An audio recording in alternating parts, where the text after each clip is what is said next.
수업 시작하겠습니다. 안녕하세요. 네, 반갑습니다. 이번 시간은 22년도 1회차 토목설계 모의고사 수업을 지금부터 시작하도록 하겠습니다. 마찬가지로 총 10회에 걸쳐 진행할 예정이고요. 1회부터 9회까지는 강좌가 포함됩니다. 그러니까 동영상 강의를 통해서 해설 강의가 같이 첨부되고요. 마지막 10회는 1회부터 9회까지의 다시 한번 재조립이라서 따로 수업을 진행하진 않습니다. 그래서 강좌는 9회까지, 그 다음에 첨부 파일은 총 10회까지 진행되니까 일정에 참고 부탁드립니다. 22년도 문제는요, 20년도 문제를 갖다가 재해석을 하고 있습니다. 그래서 다시 한번 수정할 거 수정해서 다듬어서 쓰고 있고요. 안에 그 당시에 만들어진 문제가 좋은 문제 많이 포함되어 있고, 실제 기출에 반영된 문제도 상당히 많습니다. 그래서 그 부분으로 문제를 진행하고 있다고 생각하시면 될 것 같습니다. 전체 20문제는 이와 같습니다. 그래서 A형 문제가 8문제고요. 그 다음에 B형이 7문제, C형이 5문제입니다. 다른 회차와 가장 큰 차이점을 본다고 하면 우선 C형 문제가 다른 회차보다 좀 많죠. 이런 문제는 사실 초급자나 특히 중급자, 이게 좀 애매한 상황에 들어오면 시험이 충분히 연습되어 있지 않다고 하면 이게 멘탈 무너지기 딱 좋은 문제예요. 왜냐하면 사람들은 희한하게 시험을 보고 나면 있잖아요. 풀어야 될 문제에 대해서 언급하는 게 아니라 분명히 그러니까 그 당시에 시험장에서 굉장히 공포스러웠던 문제 몇 문제를 찝어내거든요. 그러니까 그것 때문에 시험을 잡고 어렵다라고 얘기하는 거 보면 아마 그 문제 때문에 균형이 깨지지 않았을까 생각을 합니다. 특히 이렇게 C형 문제, 그러니까 누가 봐도 어려운 문제가 많이 포함되어 있다고 하면 와르르 무너지기 좋습니다. 그래서 사실 기본적으로 맞춰야 될 문제는 큰 차이가 없어요. 보시면 전부 다 노란색으로 표시했죠. 노란색 전부 다 동그라미 쳤다는 얘기는 단순 암기거나 거의 정형화된 문제라서 초급자, 중급자, 비전공자 전부 다 맞춰야 되는 문제로 저는 판단하고 있거든요. 그 문제는 공통적으로 지금 8문제가 배치되어 있으니까 8문제면 깔고 들어가는 게 보통 40점이잖아요. 그러면 나머지 문제에서 곧잘 찍는 문제 포함했다라고 하면 사실 60점, 그다음에 70점도 가능한 점수입니다. 8개 정도 맞추면은. 그럼에도 불구하고 멘탈 관리 잘 못하거나 또 B형에서 제가 뭐라고 했어요? 정답이거나 시간이나 스트레스 셋 중에 이 세 가지를 잘 관리를 해야 되는데 덥석 물어가지고 시간 관리 잘 못하면은 흐지부지 풀어야 될 문제를 못 푼다던가 아니면 멘탈 붕괴가 일어난다는 얘기죠. 알겠죠? 그래서 이런 형태의 문제를 기억해 주시고 점수를 제가 안 썼네요. 점수는 비전공자, 그 다음에 초급자분들은 몇 점이냐면 60점이에요. 계산하는 방법은 기본 A형 문제는 다 맞췄다는 전제 하에서 점선침 문제, 이런 문제 긴가 노력해 맞고 이게 지금 격이 확 나눠지는 거죠. 나머지 문제는 확률적으로 그냥 찍어서 맞추는 문제 정도로 했을 때 60점 정도고요. 그 다음에 오히려 그다음에 전공자라던가 중상급자 이상분들 그분들은 점수 차이가 크게 나지 않았을 거라고 저는 생각을 합니다. 그래서 시점 생각하고 있으니까 공부하실 때 복습하실 때 다시 한번 잘 한번 생각해 보시고 마음 독하게 먹으세요. 알겠죠? 자, 전체 20문제 리뷰 시작해 보도록 하겠습니다. 항상 똑같습니다. 꼭 맞춰야 될 문제는 노란색으로 동그라미 쳤고요. 그 다음에 밑줄에 이렇게 바 그은 것은 우리 수업 때 같이 오늘 진행할 예정입니다. 전체 10문제고요. 매회 모든 문제를 다 처리하지는 않습니다. 왜냐하면 거듭적으로 제가 수업을 진행하고 있기 때문에 전체 10회, 그 다음에 2년치가 보통 같이 제공이 되잖아요. 그 전체를 같이 그린다는 생각으로 보고 있습니다. 또한 볼 때 이게 복습 시간을 길게 잡는 것도 좋지 않습니다. 그러니까 빨리빨리 보시고 어떤 문제 건너뛰고 전체적으로 여러분 시험장에서 해야 될 역할을 찾는 게 가장 중요한 목적이기 때문에 저는 이제 혼자 복습하거나 이럴 때 풀기 좀 어려운 문제라던가 혹은 제가 좀 조언이 필요한 문제 위주로 설명드릴 예정입니다. 그 부분 참고 부탁드릴게요. 그래서 오늘은 총 10문제를 예정하고 있습니다.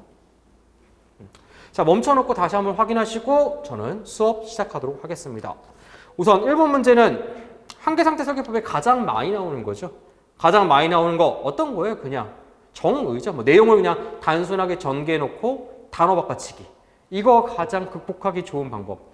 가끔 이 13장, 그러니까 교량 및 강구절을 통째로 버리신 분도 있거든요. 좋아요. 그 당시에 그런 생각하는 건 있을 수 있다고 생각합니다. 하지만 지금 모의고사 수업을 듣고 있다고 하면 제가 모의고사 때 수업 때 말씀드린 것 정도는 꼭 하셨으면 좋겠어요. 여러분 첨부 파일을 보시면 빵꾸 버전 포함되어 있죠. 그죠? 21년도에 포함되어 있었고 그 빵꾸 버전을 가지고 꾸준히 연습하시면 이 문제는 충분히 풀만한 문제입니다. 1번 문제는 저는 A형으로 판단하고 있고요. 정답은 3번입니다. 극단 상황계 상태입니다. 극단 상황계 상태다라고 하면 지진이라든가 해일이라든가 이런 것들이죠. 자연재해들, 그죠?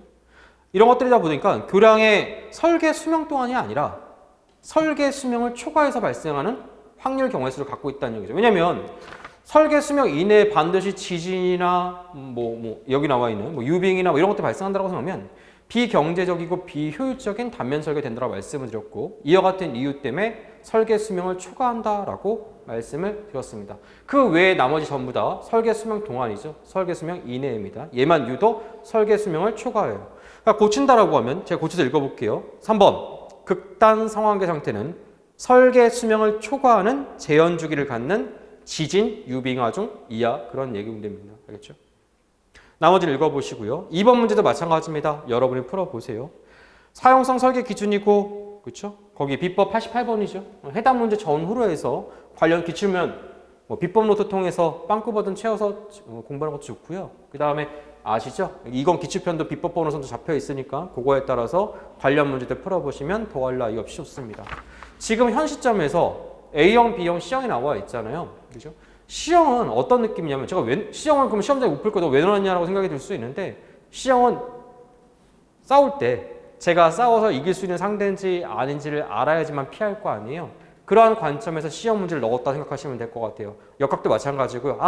이러한 특징을 보이는 문제는 쉽지 않구나.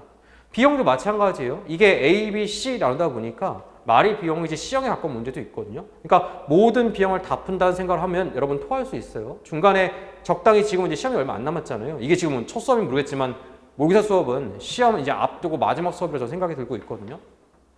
적당히 B형 문제에서도 과감하게 버릴 거, 과감하게 좀 풀기 어렵다. 내가 시험장에서 내가 뭔가 이거 좀 시험장에 처리하기 어렵다는 판단이 되면 그때는 과감하게 건너뛰는 것도 좀 나쁘지 않다고 봅니다. 대신 이제 A형 문제라던가 B형에서 가늠되는 문제들만 계속 연습해서 그 문제에서 높은 정답률을 보이는 게 가장 유리합니다.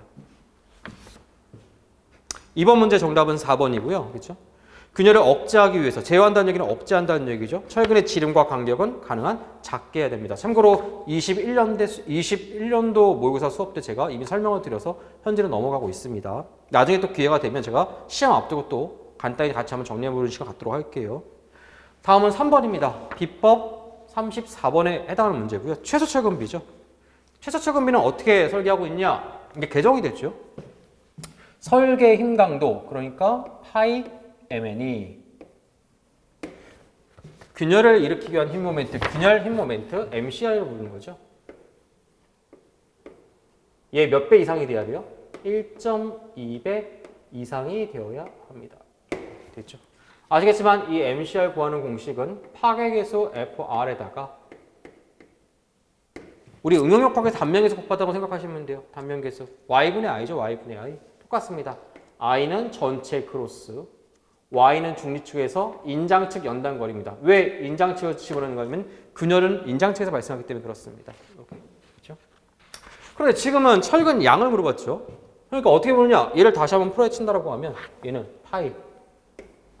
보통 우리 설계 기준 코드에서 제시하고 있는 게 두 가지가 있어요. 모델이. 그러니까 콘크리트 응력 모델이 두 가지가 있죠. 하나는 포물선 직선, 하나는 뭐예요? 등가 직사각형 응력 블록. 그러면 시험장에서 어떤 걸 택일 하느냐? 시험장에서는 특별하게 포물선 직선을 언급하기 이전에는 전부 다 등가 직사각형 응력 블록을 바탕으로 합니다. 알겠죠? 그러니까 파이 뭐가 되는 거냐면 인장력 AS FY, 우력의 팔길이 D- 이 식을 통해서 AS를 구한다라고 하면 나머지 전부 다 나눠주면 되겠죠. 얼마 갖다가 그 다음에 AS 받고 나머지 FY 됐나요? 그러면 이거보다 많아야 된다라고 하니까 최소 같아지는 순간이겠죠. 이게 바로 최소 철근 양에 해당하는 거죠. 최소 철근 양. 그렇죠? 과거에는 이제 FI분의 1.4, FI분의 0.25 루트 FCK를 구했다고 하면 최근 개정된 식에서 바로 이러한 방법을 통해서 구하라고 나와 있습니다. 나머지 대입해 볼까요? 1.2 곱하기 균열 힘 모멘트를 이와 같이 계산하는 게 아니라 저는 직접 주어지고 있죠. 얼마가 주어져 있냐면 문제 제일 마지막 줄에 85kN/m, 얘를 뉴턴 밀리미터로 바꿔준다고 하면 킬로뉴턴에서 뉴턴에서 10의 3승, 그 다음에 미터에서 밀리미터에서 10의 3승, 도합 10의 6승을 곱해줘야겠죠. 그 다음에 파이는 인장지배 단면이라고 했으니까 강도 감소 계수는 0.85, FI는 400, D는 얼마냐면 450으로 주어져 있고요. 문제에서 A가 주어져 있죠. 주어진 A가 얼마냐면 100입니다. 나누기 2를 해주면 이거 계산하면 400이겠죠. 그러니까 이거 계산하면 0.85 곱하기 400 곱하기 400분의 1.2 이거 계산하면 저는 시간상 그냥 정답 바로 쓸게요. 얼마가 나오냐면 바로 750 됐나요? 그렇습니다. 참고로 저는 이 문제 처음부터 찍는다라고 해도 1번, 2번 찍었을 것 같아요. 보통 최소 철근 B라고 부르는데 이 로 미니멈으로 계산하잖아요. 미니멈은 BD분의 AS 미니멈이죠. 요게 대략 얼마 나오냐면 보통 0.4에서 0.5%가 나와야 돼요. 1%가 되면 안 된다는 얘기야. 근데 문제에서 B가 얼마냐면 400, D가 얼마라고 하냐면 450이죠. 이거 퍼센티지 바꿔주려면 100을 곱해야 되니까 100을 곱한다라고 하면 공을 3개 지워지거든요. 그러면 4 곱하기 45니까 분모가 얼마 드냐? 유효단면이래. 콘크리트 유효단면이 얼마 드냐? 4, 5, 20, 40이면 180입니다. 180 맞나요? 4, 5, 20? 180. 그러니까 만약에 1%다라고 하면 180, 4, 5, 20? 1800이죠. 1%다라고 하면 얼마가 되는 거예요? 바로 철근량이 1800. 만약 0.5%다라고 하면 900이니까 적어도 정답은 900보다 작은 걸 찍었어야 됐어요. 그러니까 최소 철근비는 갑작스러운 인장치성 파괴를 방지한다는 의미니까 철근량이 상당히 작아야 돼요. 상당히 작다? 내가 보통 경험하고 있는 보통 인장 철근량 보통 얼마예요? 1000에서 2000, 2000에서 3000이 제일 많죠. 굉장히 작은 1번과 2번 중에 하나를 찍는 게 사실은 합리적입니다. 그죠? 물론 이제 여기까지는 많은 어떤 지식들을 바탕으로 해야지만 그런 것들이 가능하면 되겠죠. 그래서 학습에 참고 부탁드리고 더불어 이 관련식 파이 mn은 1.2 mcr 이상이다 라고 저는 누차 강조해서 말씀드렸습니다. 예외규정 포함해서 전부 다 꼭 연습해 주세요. 그렇다. 4번 보도록 할게요. 4번은 간단하게 코멘트 달도록 할게요. 비법 40번에 해당하는 문제고요. 비법 40번 잠깐 봐보시겠어요? 첨부 파일이라든지 아니면 2020년도 교재 기준으로 3권 비법 노트 19페이지에 있습니다. 우측 하단에 가로 2번 보위 설계 힘 강도를 증가시키는 방법이죠. 이걸 이제 뭐 옛날에는 제가 증명까지 해서 보여드렸는데 최근에는 이제 증명하는 수업 과정도 통째로 제가 배제를 했습니다. 이유는 시험에서 그렇게 논리적으로 나오지 않기 때문에 그렇습니다. 저는 결과만 말씀을 드려보도록 할게요. 단철근 직사각형 보고요. B, 유효기 PT, 인장철근량 AS 이렇습니다. 그러니까 콘크리트에 관련된 게 위에 있는 거.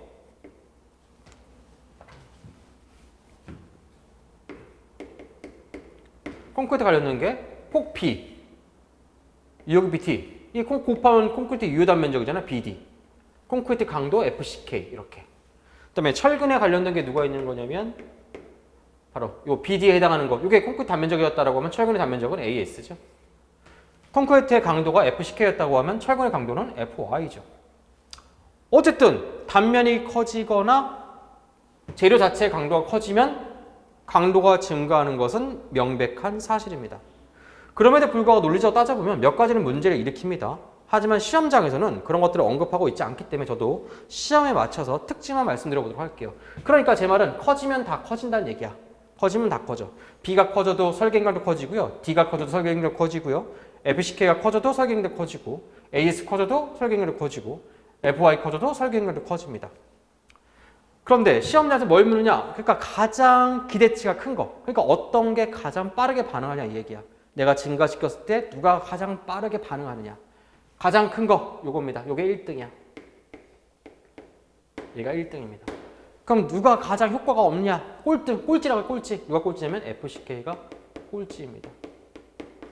거기 보시면 아까 말씀드린 그 비법 노트 페이지 보시면 동그라미 1번 단면의 폭을 크게 하면 증가하고 유효기피 D를 크게 하면 거기 보시면 가장 효과가 크다. 유효기피 D 1등 너 짱. 그렇죠? 동그라미 3번 FCK 크게 한다. 가장 효과가 작다. 너 꼴찌. 그렇죠? 다음에 4번 FY 에이스 뭐 증가한다. 이건 뭐 언급할 게 없으니까 그대로 쓰도록 할게요. 그 다음에 강도 감소겠습니다. 강도 감소 개수는 아시겠지만 인장 지배 단면과 압축 지배 단면 변화 구간이 강도 감소 개수의 크기가 바뀌죠. 그죠? 왜냐면 인장 지배 단면은 0.85, 압축 지배 단면은 나선이냐 아니냐에 따라서 0.65와 0.70과 같습니다. 그 사이는 변화 구간으로 직선 보관을 하는 거죠. 그러니까 단순하게 생각한다라고 하면 인장 지배 단면이 유리한 게 맞습니다. 왜? 강도 감소 계수가 더 크니까. 사실은 이건 첨삭에 따지면 말이 되지 않는 문제인데 어디까지나 나한테 중요한 건 정답이거든요. 시험장에서 복잡하게 생각 안 합니다. 그냥 큰 게 큽니다. 그러니까 제 말은 0.85가 크니까 인장 지배 단면이 유리하다고 생각하는 경우가 많습니다. 됐죠? 나머지 읽어보시면 될 것 같아요. 4번 문제는 여러분 직접 풀어볼 수가 있겠죠? 네, 풀어보시고. 5번은 구두상 짧게 말씀드려보도록 할게요. 5번은 찍어도 4번 찍어야죠. 나 이거 안 풀었을 것 같아요. 왜냐면 세 번째 줄, 그러니까 이 문제의 핵심 포인트는 두 개예요. 첫 번째, 두 번째 줄, 1년 후. 아시겠지만 1년 후의 장기 처짐 개수는 얼마냐면 1.4입니다. 참고로 5년 이상일 때는 2.0이죠. 그 사이 말이야. 다음에 세 번째, 총 처짐량입니다. 총 처짐량. 총 처짐량이다라고 하면 즉시 처짐에다가 장기 처짐을 더해줘야겠죠. 즉시 처짐에다가 장기 처짐을 뭐 한다? 더해준다. 그런데 즉시 처짐이 얼마예요? 15. 그럼 여기다가 15에다 장기 처짐 더하면 적어도 정답은 15보다 커야 될 거 아니야. 그럼 몇 번이겠어요? 3번 하면 4번이고 3번은 조금만 생각하면 좀 어색하지 않아요? 장기 처짐이 0.4겠어요? 15보다는 크겠지? 정답은 찍어도 사실은 그냥 처음부터 저는 4번을 찍었을 것 같아요. 0.4보다 크다는 얘기야. 그래서 아마 찍었다고 해도 물론 이제 답을 이미 제가 확인하고 있긴 하지만 저는 분명히 말씀드리지만 그냥 순식간에 4번 찍고 넘어갔을 거예요. 시간이 없었으면. 알겠죠? 나머지는 뭐 여러분 알 수 있는 내용이니까 해설 보고 천천히 풀어보세요. 저는 6번 보도록 할게요. 충분히 나올 만한 형태입니다. 다만 순 단면적 구하는 문제, 초급자나 비전공자, 특히 숫자 약하신 분들은 이거 거의 다 시간 내에 못 푸는 경우가 있습니다. 그러니까 만약에 찍는다라고 전제한다라고 하면 왜냐하면 이게 실질적으로 시간 투자에 푼다라고 하면 제가 봤을 때는 한 3분은 걸릴 것 같거든요. 보통 2, 3분. 그렇죠? 그러니까 그 정도와 숫자가 느리신 분은 이게 굉장히 느리잖아요. 사실은 좀 이게 버겁잖아요. 그분들은 무슨 얘기를 하냐면 순 단면적은 어쨌든 택이라는 거야. 2개나 3개 중에 가장 작은 걸 고르는 거라서 제 말은 정답 중에 가장 큰 건 빼고 찍는 거예요. 예를 들어서 처음부터 강도도 마찬가지거든요. 이러한 스타일의 문제는 2200 제일 큰 거 보기 4번이죠. 얘는 빼고 찍는 게 맞습니다. 저는 찍는다라고 했으면 제일 큰 걸 빼고 33.3%의 확률을 가지고 찍었을 까 생각을 합니다. 물론 풀어볼게요. 순단면적은 순폭에다가 두께를 곱해줘야겠죠. 순폭 구해볼게요. 우선 순폭 구멍 2개 지났을 때 순폭은 요게 가장 최단거리죠. 어떻게 구하냐? 전체 B 그로스, 그로스는 전체를 뜻합니다. 전체 폭. 그러니까 다 더한 거죠. 260이네요. 그죠? 구멍이 몇 개 빠져요? 하나, 둘. 구멍, 홀, 뒤 홀이죠. 참고로 M20, 거기 보시면 문제 보시면 M20 볼트 나와 있죠. M20, 볼트의 지름이 20인데 구멍이 20이면 볼트가 찡길 거 아니야. 살짝 더 커야겠죠. 여유를 둔다는 얘기야. 참고로 2mm고요. 최근 시험 문제 경향과 맞지 않아서 이 부분은 제가 언급하고 있지 않는 거예요. 그래서 살짝 크다. 아마 문제 나온다고 하면 구멍의 크기가 주어질 겁니다. 건축가는 보통 계산하는 문제 나오지만 토목은 그런 경우가 아직까지 본 적이 없어요. 그래서 이게 얼마냐면 22mm야 구멍이. 몇 개 뺀다? 2개. 이렇게 2개를 빼줘야 되는 거죠. 그러니까 전체 260에서 구멍 2개 빼주면 2 곱하기 22를 내주면 44를 빼는 거죠. 44 빼주면 216이죠. 그러니까 얘를 가지고 만약에 순 단면적을 구했다고 하면 216에다 10을 곱했으니까 2160이었겠죠. 이 상태에서 보기를 보는 거예요. 만약에 이 보기가 정답 1번에 있었다고 하면 뒤도 돌아보지 않고 저는 1번을 찍었을 겁니다. 근데 지금은 몇 번에 있어요? 보기 2번에 있으니까 별 수 없이 얘도 한번 따져봐야 되는 거죠. 해볼게요. 구멍 3개는 이렇게 지나가면 3개입니다. 어차피 얘도 똑같습니다. 됐죠? 잘 보시면 경사가 2개 증가되는 거죠. 이 경사 하나마다 추가될 식이 있는데 그게 바로 뭐냐면 4게이지분의 피치의 제곱. 좀 이따 식을 쓰면서 보여드리도록 할게요. 자, 구멍 3개짜리입니다. 전체 폭에서 구멍을 몇 개 빼줘야 돼요? 하나, 둘, 3개 밟고 지나갑니다. 대신 빠지기만 하느냐? 아니요. 경사 길이는 직선 길이에 비해서 추가되는 길이가 있는데 그게 바로 뭐냐면 4게이지. 게이지는 높이를 뜻하고요. 피치. 해설지에는 S라 쓰는데 보통 P나 S라는 경우 많이 쓰고요. 피치는 요거. 가로 길이 요거 60입니다. 요거. 여기가 피치, 요거 게이지입니다. 전 피치라 쓸게요. 다만 차이점이 있다고 하면 지금은 2개죠. 하나, 2개인데. 그렇죠? 뭐가 다르냐? 게이지가 다르네. 피치는 똑같은데. 그죠?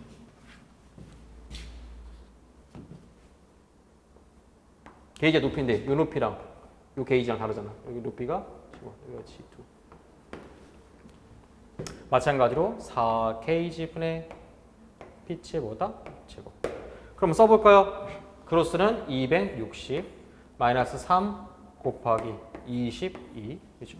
4kg 4 곱하기 카메라 하단 잡히나요? 갑니다. 게이지는 얼마냐면 요 게이지인데 60이죠? 60. 피치는 얼마냐면 요 폭이 피치입니다. 이게 피치야. 60. 마찬가지로 4 곱하기. 이번엔 게이지가 120이죠? 피치 60의 제곱입니다. 그래서 제가 초급자분들, 계산 더디신 분들은 빨리 풀 수가 없다고 말씀을 드린 거예요. 저는 시간상 그냥 적을게요. 이거 계산하면 얼마냐면 15. 그다음에 이거 계산하면 얼마가 되는 거냐면 7.5입니다. 그래서 260에서 66을 빼고 다시 15를 더하고 7.5를 더하면 얘는 얼마가 나오냐면 계산하면 216.5입니다. 야, 아슬아슬하게 순폭을 볼트 구멍 2개 빠졌을 때와 3개 빠졌을 때의 경우의 수를 따져보니까 얘가 더 작다는 얘기죠. 그러니까 순폭은 지금 밑에서 계산한 BN2와 BN3에서 둘 중에 뭐예요? 작은 걸 써야 되는 거죠. 그러니까 얼마다? 216. 19표 정답은 2160이 됩니다. 어때요? 굉장히 사실은 뭐 논리적이고 저는 그렇다 생각을 하는데 제 생각은 이런 생각이 드는 거예요. 이거 시험장에서 여러분들이 우왕좌왕 안 하고 매끈하게 풀 수 있을까? 물론 아까도 제가 중간에 몇 가지 뭐 코멘트를 달면서 시험에 유용한 어떤 팁들을 제가 말씀을 드렸는데 아까 뭐 제일 큰 거 빼고 찍는다던가 나오면 보기 1번부터 확인한다던가 근데 현장에서는 아마 이 초급자 비종자분들은 이제 좀 두려움이 있어서 이게 긴장되다 보면 잘 안 됩니다. 그래서 그분들은 시험장에서 걱정하지 마시고 아까 다른 이제 내가 꽈락을 피하기 위해서 꼭 맞춰야 될 문제는 아니라고 저는 보거든요. 그러니까 연습을 통해서 아까 제일 큰 거 빼고 찍고 그렇죠? 그 다음에 스트레스 받지 마시고 다른 문제를 통해서 안전적인 점수를 끌어내는 게 가장 중요합니다. 다음은 7번 보도록 할게요. 자, 우선 인장 이형체의 정착이고요. 관련 내용 간단하게 시험 앞두고 있으니까 정리해 보도록 할게요. 비법 76번 좀 잠깐 봐주세요. 비법 76번입니다. 비법 76번은 우리 페이지로 말씀을 드리면요. 첨부 파일 혹은 2020년도 교재 기준으로 28페이지입니다. 페이지는 28페이지 76번입니다. 제목은 인장 이형체의 정착입니다. 묻힘 길이에 의한 정착 방법 중에 하나죠. 구하는 방법은 최소 정착 길이는 기본 정착 길이다. 최소 정착 길이라는 얘기는 뭐냐면 이거보단 길어야 된다는 얘기죠. 기본 정착 길이 베이스에다가 보존계수 곱하고 반드시 최소 정착 길이는 몇 mm 이상이 돼야 돼요? 300mm 이상이 되어야 됩니다. 참고로 압축은 200이고요. 갈고리는 8dB 150mm입니다. 자, 그러면 기본 정착 길이 구하는 거 한번 써볼까요? 기본 정착 길이 구하는 거. 람다는 경량 골재 계수죠. 루트 FCK분의 0.26 dBFI. 그죠? 보존 계수가 좀 많아요. 보존 계수 지금부터 써보도록 할게요. 우선 보존 계수가 크게 봤을 때 하나, 둘, 셋, 마지막 4개입니다. 순차적으로 보도록 할게요. 참고로 보존 계수가 내용이 좀 복잡하고 어렵다 보니까 시험 문제 가장 출제율이 높은 건 압도적인 1등은 그냥 기본 정착 길이가 가장 많이 나옵니다. 요게 1등이야. 그러니까 쫄지 마. 지금 여러분은 대다수 시험장에 나오는 건 다 공부한 상태에서 지금부터 제가 더 덧붙여서 날개 달고 있는 겁니다. 보통 이 뒷부분은 이제 중급자 이상 분들이 이제 들으면 좋은 얘기고요. 그 다음에 비중공자 초급자분들도 들어서 나쁜 얘기는 아니죠. 한번 들어보세요. 시작하도록 할게요. 우선 철근 지름에 따라 나누는데 첫 번째는 뭐냐면 가는 철근, 굵은 철근이야. 얘는 가는 지름, 작은 지름.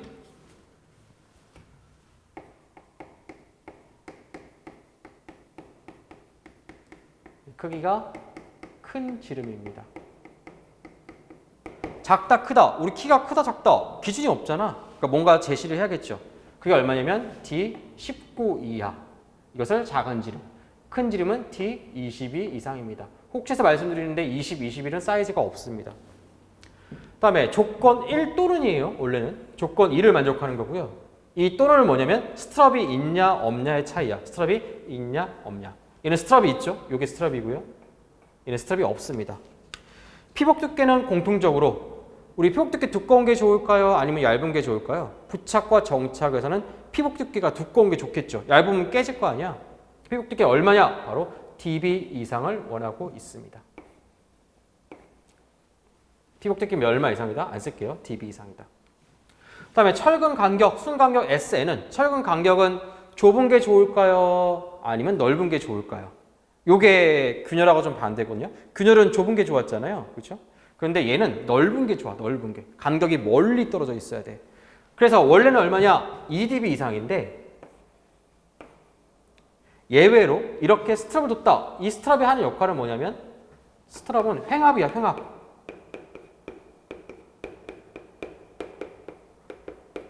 횡압은 뭐냐면 자 내가 분필을 잡고 당겨요. 그냥 당길 때랑 꽉 잡고 당길 때랑 뭐가 더 안 빠지겠어요? 꽉 잡고 빠질 때 더 안 빠지겠죠. 꽉 잡는다? 그게 바로 스트랩의 역할을 생각하시면 될 것 같아요. 횡압을 제시한다. 그래서 너는 내가 봐줄게. 원래는 2dB 해야 되는데 너만 내가 지금 살짝 용서해줄게. 너는 내가 dB를 이 dB가 완화야. 얘가 완화가 아니라 얘가 완화시킨 거예요. 원래는 2dB인데 너는 dB를 해줄게. 스트랩이 있으니까 좀 천천히 있어도 내가 용서해줄게. 이렇게 쓴 거죠. 조건 1 또는 2는 바로 얘나 얘 둘 중에 한 가지를 만족하는 경우입니다. 조건 1과 2를 불만족. 이건 그리고죠. 둘 다 만족시키지 않는 경우에 해당하는 거죠. 자, 뭐가 좋다고 했어요? 만족시키기 좋다고 했죠. 잘 보세요. 얼마냐면 써볼게 제가. 0.8, 0, 1.2, 1.5인데 자, 만족하는 이 위에 있는 두 개의 경우는 만족시키지 않는 아래 두 개의 경우보다 전부 다 보존 계수가 짧죠. 짧다는 얘기는 짧은 정착기를 가질 수 있다는 얘기니까 좋다는 얘기예요. 반대로 D19 이하 가는 지름이 좋겠어? 작은 지름이 좋겠어? 큰 지름이 좋겠어? 작은 지름 여러 개 쓰는 게 좋겠죠? 얘 보세요. 오른쪽보다 전부 다 작죠. 그럼에도 불구하고 시험장에서는 여러분이 맞추기 어렵고 하나 더 말씀드릴까요? 나온 적이 있는데 여러분이 눈치를 못 챘을 가능성이 큽니다. 가령 예를 들어서 지금 모의고사 문제는 실제 기출문제를 그대로 100% 복원했거든요. 문제 한번 같이 읽어볼게요. 7번 문제 있습니다. 철근의 순간격이 80mm다. 우선 요거부터 볼까요? 밑에서 두 번째 줄 보도록 할게요. 공칭 지름이 얼마다? 몇 mm라고 문제 주어 있어요? 32 맞죠? 32mm니까 큰 지름에 해당하니까 요거 두 개 중에 하나를 선택해서 문제를 풀어야겠죠. 그죠? 맞나요? 그럼 보통 눈치를 못 채는 거죠. 첫 번째 문제. 철근의 순간격이 2dB. 순간격이 80mm인데 순간격 지금은 문제 스트라 없으니까 이걸로 봐야 되는데 순간격 80mm라고 했잖아요. 근데 아까 dB가 몇 mm라고 했어요? 32mm라고 했으니까 2배 하면 64죠? 64? 근데 여기 80mm 주었으니까 2배 이상이구나. 무슨 말이냐면 순간격이 80mm이고 이거 왜 준 거냐면 2dB 이상이다. 2dB 이상이다. 이 얘기야. 2dB 이상이다. 피복 두께가 40mm. 피복 두께가 뭐예요? 지금 보시면 40mm. dB 이상이잖아. 그러니까 얘를 만족했다는 얘기죠. 그러니까 뭐 써야 돼요? 얘가 되면서 조건 1 또는 2를 만족했으니까 1은 곱하나 마나 의미가 없죠. 나 자신이 나오는 거니까. 그래서 보통 시험에 나오면 사람들이 눈치를 잘 못 챕니다. 교수님 혼자 머리 싸매는 거야. 그래서 어떻게 해요? 짜증나서 잘 안 냅니다. 나도 잘 안 내. 이건 뭐 기출 나온 거니까 한 번 나왔어요. 제가 그냥 쓴 거고요. 보통 시험 문제는 그래서 자꾸 얘만 나오는 거예요. 기본 정책끼리만. 내는 게 좀 어려워요. 자기 혼자 우리는 사실 생각도 못 할 수 있어. 내는지도 모를 걸 아마. 솔직히 말씀드리면. 근데 교수님 혼자서 자기 혼자 마음이 불편한 거예요. 계속 기본 정책끼리만 내는 겁니다. 됐죠? 그렇다. 계속 가보도록 할게요. 내용 이어서. 알파는 위치겠습니다. 정착에서 가장 불리한 경우는 두 가지 키워드가 있는데 하나는 상부, 그 다음에 수직이 아니라 수평이에요. 수평. 그렇죠? 이때 얼마 곱하냐면 1.3. 얘가 아닌 모든 경우는 그냥 1.0, 1입니다. 1. 1의 의미는 뭐냐면 곱하나 마나 의미가 없다는 얘기예요. 도마 계수 같은 경우는 여기 보시면 에폭시가 있죠. 에폭시가 기준인데 에폭시가 얼마냐면 1.2죠. 1.2. 에폭시가 1.2.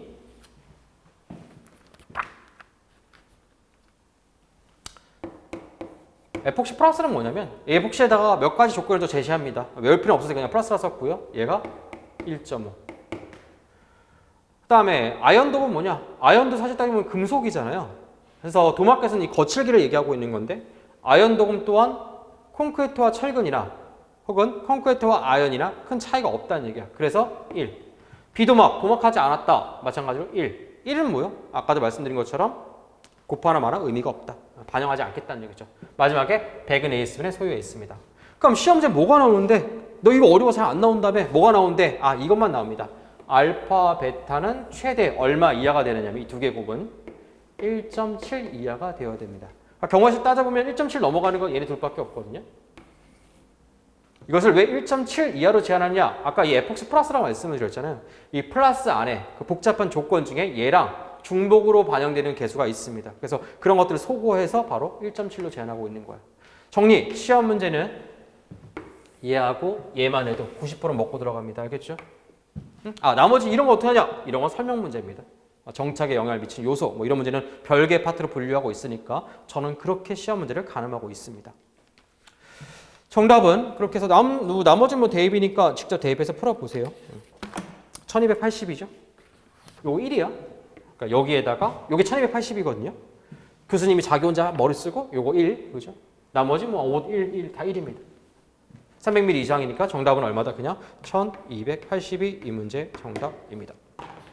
9번은 여러분이 풀어보시고요. 문제 보시면 첫 번째 줄에 유효 자골 길이가 4m입니다. 문제 똑바로 읽으셔야겠죠? 유효 자골 길이.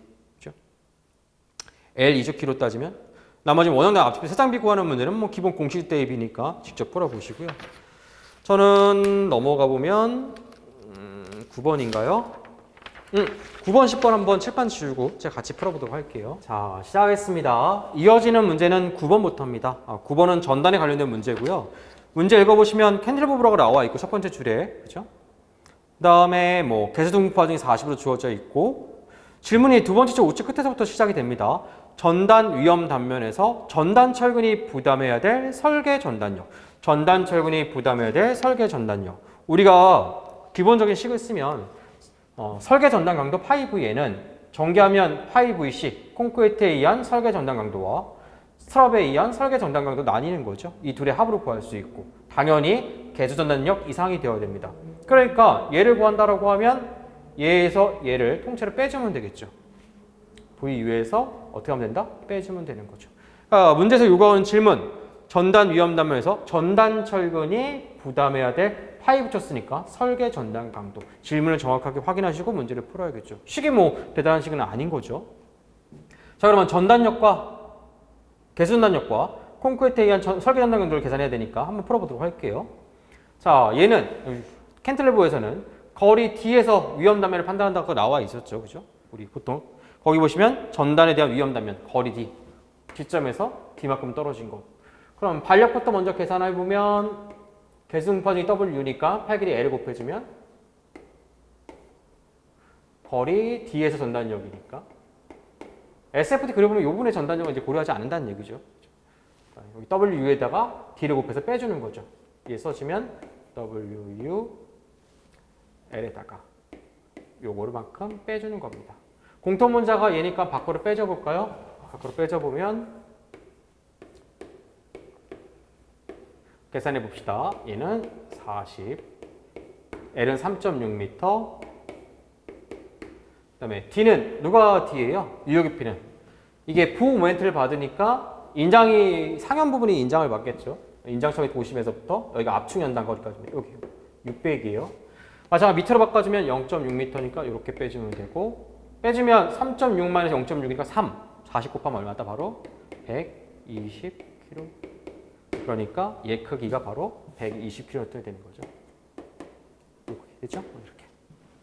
자, VC 구해보도록 할게요. 우리 VC 구하는 공식이 우리 공칭전단강도 구해보면 6분의 1 람다 루트 F식 BWG인데 람다가 보통 다른 때는 보통 중량이잖아요. 근데 지금은 경량골재입니다. 거기 보시면 네 번째 줄에 쪼개면 인장강도가 주어져 있죠.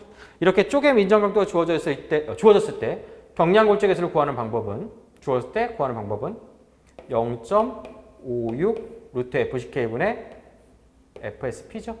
쪼갰 한열 인장 강도.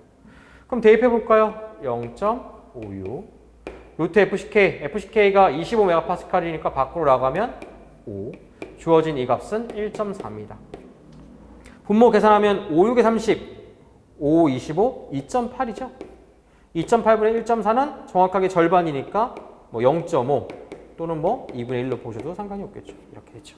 자 그럼 대입해 볼게요. 6분의 1 곱하기 2분의 1 곱하기 0.5, 2분의 1을 쓸게요. 루트 FCK는 25니까 밖으로 나가면 5. 폭은 400. D는 얼마? 600. 이렇게 계산하면 되겠죠. 자, 이거 계산하면 얼마일까요? 지우면 1, 2 하면 100인가요?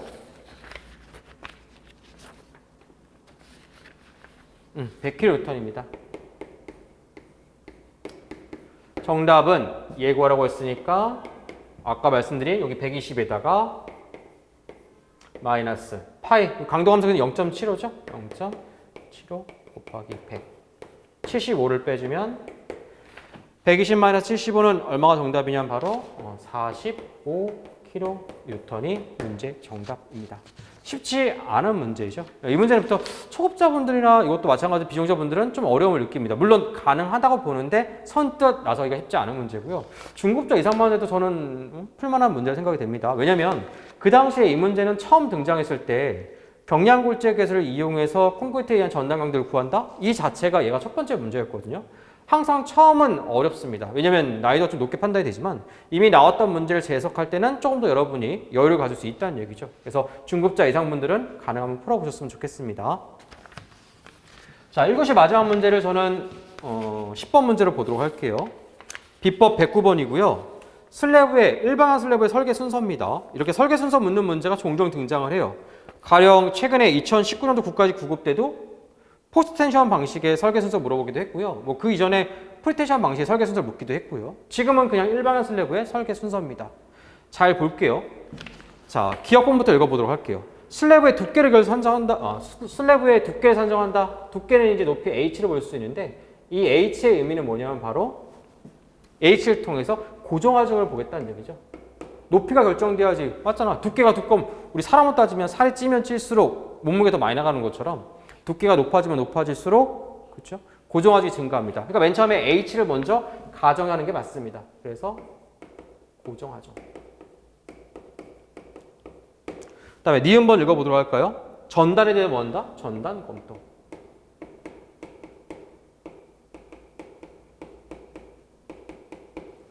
전단 검토 어떻게 하냐? 맞죠? 원래는 2분의 1 파이브시잖아요. 하지만 슬래브나 기초판 같은 경우는 최소 전단, 최소 전단처가 두지 않습니다. 그래서 보통 파이브시를 써요. 예외 규정에 해당하죠. 이렇게. 그다음에 디귿번 장변 방향에 온도철근을 배치한다. 이건 뭘까요? 원래는 이제 철근을 좀 나눠서 보면 주철근과 보조철근 나누는데 일반화 슬래브다라고 했으니까 우리 주철근은 어떤 방향으로 배근해요? 단변 방향으로 배근하죠. 일반화 슬래브다라고 하면 이렇게 주철근, 이렇게 직각으로 보조철근. 그래서 주철근은 단변 방향으로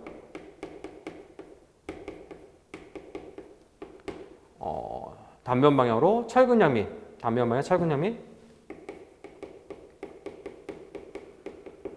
또는 뭐 배근 간격을 산정하겠죠.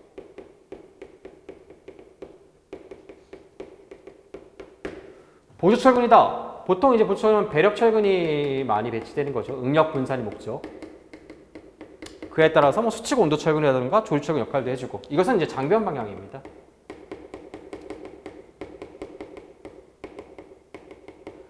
지금에서는 디귿번에서 지금 장변 방향에 배치되는 온도철근 배치한다. 장변 방향으로 수직 온도철근 배치한다. 뭐 그 얘기입니다. 배력철근. 요걸 이제 뉘앙스를 풍기고 있는 거고요.